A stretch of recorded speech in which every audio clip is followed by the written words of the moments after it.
Ireland and other nations, England, started to react, started to shake off the papal rule. And of course the Roman Church became very anxious and very angry because it had literally dominated Europe.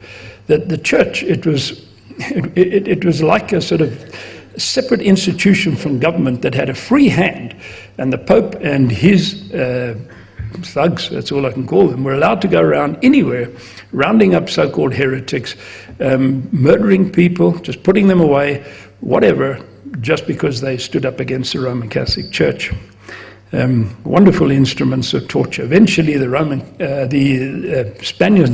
Spanish leaders, I think it was King Ferdinand and his wife Isabella, in the 15th century invented the Inquisition.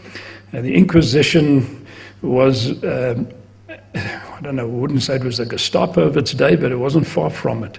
The Inquisition was part of the Roman Church's way of taking in heretics, people they regarded as people who were just not following the church, just not submitting to the Pope's total authority over the church. And any Christian who became a Protestant at the time and believed that Jesus Christ was the head of the church and not the Pope, and started preaching that and started believing or practicing true Christian faith, as the New Testament put it, was likely to find himself on a rack, having his eyes gouged out, being burnt at the stake, anything like that. One of the most well-known people in England of the 16th century was Sir Thomas More. Sir Thomas More is highly regarded by the Roman Church because he died as a martyr, as far as they're concerned. When Henry VIII broke from the Roman Church, he wanted everybody to swear allegiance to him as the head of the Church of England and the sole authority in religious matters. And Thomas More, being a very strong Roman Catholic, refused to do so, and he was beheaded. And I don't know if he's ever been canonized, but I wouldn't put it past the church to canonize him as a saint sooner or later. But what most people don't know is Sir Thomas More was only getting these just deserts. It was just what he'd been doing to all the so-called heretics in earlier years. He wanted to get hold of Tyndale, who was the man who first translated the New Testament into English, and he was adamant that the only fate that he deserved was to be burnt at the stake. And if he could get him, he would relish the opportunity to literally light the match himself and have him burnt at the stake purely for putting the Word of God into the English language. And he went around rounding up all sorts of people. I'm sorry to tell you all this, but I have to, because I stand here as a Christian well aware of Christian history at times. And as I am, it doesn't look good. I'll just finish off with one example.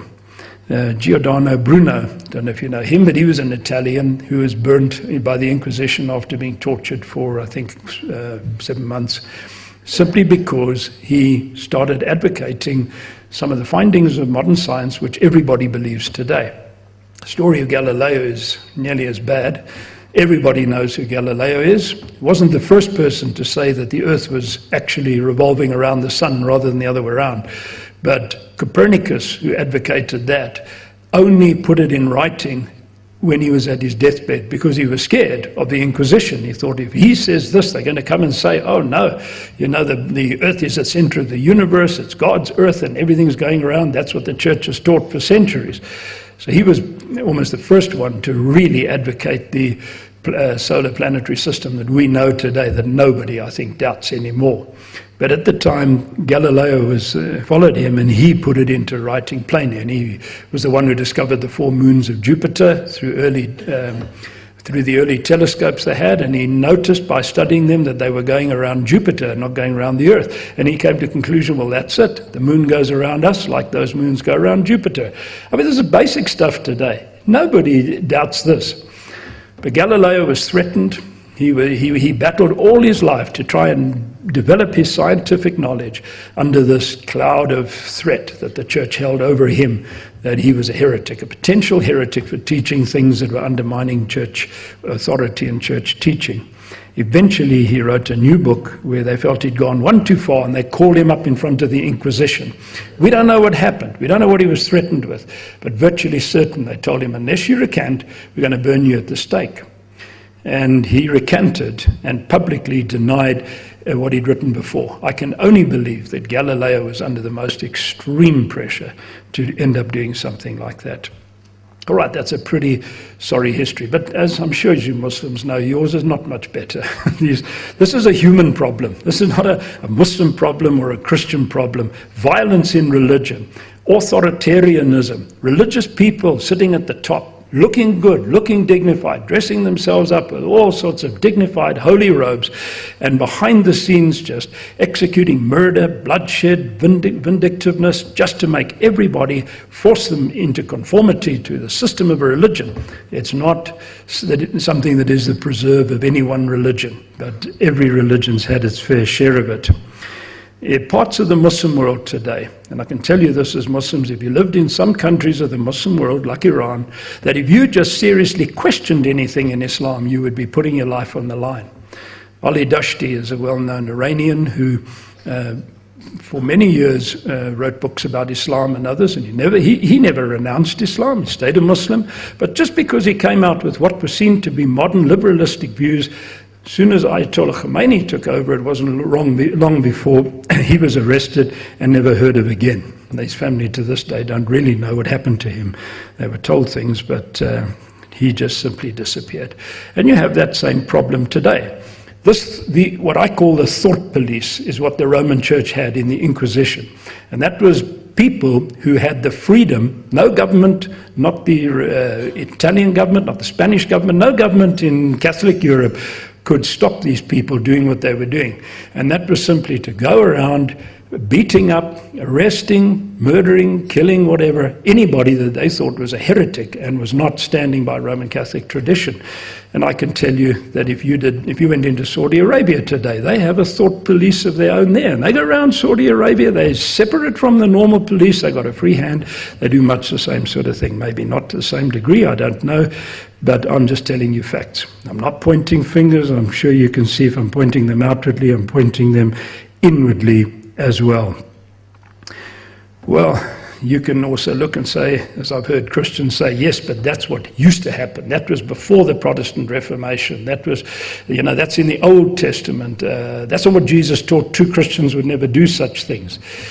Well, I have to even go one further, and even today I still have to hold my tongue. And I just can't get onto a bandwagon here. I just can't point fingers. Recently, as you know, the government of America decided to invade Iraq when George Bush was president. The country was invaded. Nobody from Iraq, as far as I know, asked them to come over, certainly not the government, but not even anybody else there. But the pretext was spun all over television that there were weapons of mass destruction that were being created there. And even though inspectors went in and the Iraqi government gave them some freedom to look around, they couldn't find anything, still in they went. And you know what happened. Today, Iraq is the most dangerous place in the world to live. I mean, you only have to pick up a newspaper every day to just see what's happening in that country.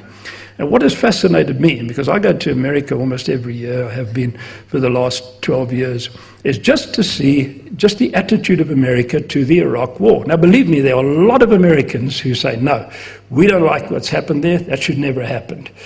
But there are a lot of Americans who say, yes, it was the right thing to do, and we support George Bush, and they voted for him in the second election. But for me, the most gut-wrenching thing is it was mainly the evangelical Christians who did that. It was mainly the Protestant Christians who helped to keep George Bush in power. And I've spoken to many of them, and at times my hair stands on end when I hear them justifying this sort of thing. And one of them, Americans that we know very well, people I hold in very high esteem. I had a conversation with them not long ago, and we were talking about Iraq, and I said, don't you think that was a wrong thing that George Bush did? And they said, oh, no, that was the right thing. They had to do it. So I said, but, there were no weapons of mass destruction there. I said, surely, that was the pretext you gave. Surely you can't justify that war. Oh, no, but Saddam Hussein, he bombed Israel. What did he do? I think he fired a couple of Scud missiles at Israel during the war in Kuwait when America and Iraq were literally at war. But to him, the attack on Israel was an attack on America. Oh, I could go on. But it's very unfortunate. What should the true Christian approach to violence be? James says in 1 verse 20, chapter 1 verse 20 of his epistle, the anger of man does not work the righteousness of God. Never think that you can pick up a sword and that you can go and just put it right through another man and think you're doing God a favor. I read in The Citizen recently, they put quotes there every day, famous quotes, and there was a quote there, I can't remember who said it, but it went like this: the most dangerous man in the world, of all people, is a religious man who thinks he is so right with God that he is entitled to eliminate and annihilate anybody who doesn't agree with him, because if he's not right with him, he's not right with God either. And I agree with that sentiment. Whether Christian or Muslims, doesn't make any difference. You just cannot justify violence in the name of religion today.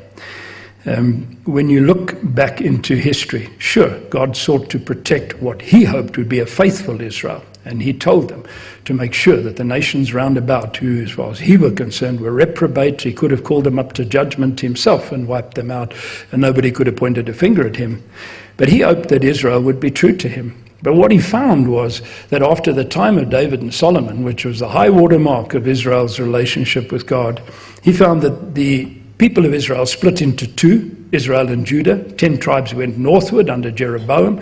Judah stayed strong under Rehoboam, Solomon's son, and it wasn't long before these two started fighting each other. And if you study it, you'll see it. It's the history of Israel for the next 200 years is a time where Israel turns to idolatry. Well, sorry, 30 minutes. Finished. Okay, I'll stop there. I'll carry on a little bit in the rebuttal time and I'll finish it. Thank you. Thank you, John, for that particular assessment. Certainly from my side, it's not something we hear every day, particularly coming from a Christian side, so I'm glad to see the objective stance that you have taken. If I may just suggest, there were a few tinkling sounds that I heard, so please put off your cell phones. It should have been something I slipped off my mind at inception, but please put off your mobile phones. We don't want any disturbance any further. And I will now call upon Shabir Ally to address us for 35 minutes. I don't know, I wouldn't say it was the Gestapo of its day, but it wasn't far from it. The Inquisition was part of the Roman Church's way of taking in heretics, people they regarded as people who were just not following the church, just not submitting to the Pope's total authority over the church. And any Christian who became a Protestant at the time and believed that Jesus Christ was the head of the church and not the Pope, and started preaching that and started believing or practicing true Christian faith, as the New Testament put it, was likely to find himself on a rack, having his eyes gouged out, being burnt at the stake, anything like that. One of the most well-known people in England of the 16th century was Sir Thomas More. Sir Thomas More is highly regarded by the Roman Church because he died as a martyr, as far as they're concerned. When Henry VIII broke from the Roman Church, he wanted everybody to swear allegiance to him as the head of the Church of England and the sole authority in religious matters. And Thomas More, being a very strong Roman Catholic, refused to do so, and he was beheaded. And I don't know if he's ever been canonized, but I wouldn't put it past the church to canonize him as a saint sooner. Rounding up so-called heretics, murdering people, just putting them away, whatever, just because they stood up against the Roman Catholic Church. Wonderful instruments of torture. Eventually, the Spanish leaders, I think it was King Ferdinand and his wife Isabella, in the 15th century invented the Inquisition.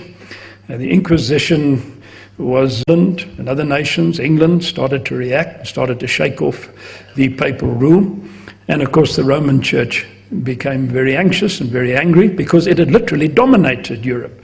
That the church, it was like a sort of separate institution from government that had a free hand, and the Pope and his thugs, that's all I can call them, were allowed to go around anywhere